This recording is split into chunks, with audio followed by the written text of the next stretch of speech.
السلام علیکم، میں ہوں محمد علی۔ آج کی ویڈیو میں بات کریں گے جنرل عاصم منیر کے دورہ ترکی کی اور اس کے پاکستان کی معیشت پر کیا اثرات پڑیں گے۔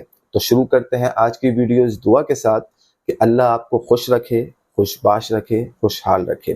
اس دورے کی اہمیت کا اندازہ اس بات سے لگایا جا سکتا ہے کہ دورے میں جنرل عاصم منیر نے صدر رجب طیب اردوغان، وزرائے خارجہ اور دفاع، ترک جنرل اسٹاف کے کمانڈرز اور ترکی کے زمینی اور فضائی افواج کے نمائندوں سے ملاقات کی، اور ان ملاقاتوں میں جنرل صاحب نے دفاعی اور تربیتی تعاون کو بڑھانے پر زور دیا۔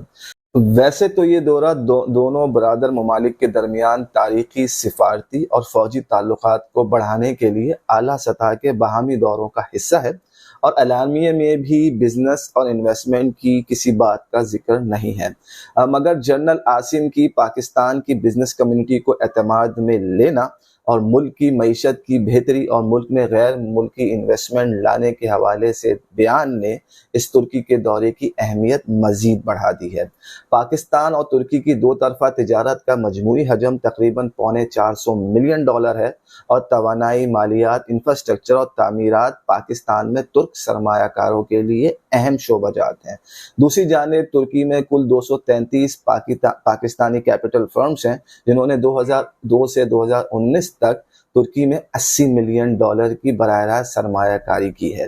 یہ کمپنیز بنیادی طور پر آٹو، الیکٹرانکس، ٹیلی کمیونیکیشن، مشینری اور بینکنگ کے شعبوں میں کام کرتی ہیں۔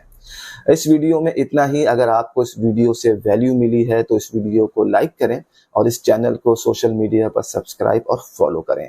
ٹل دین، اللہ حافظ۔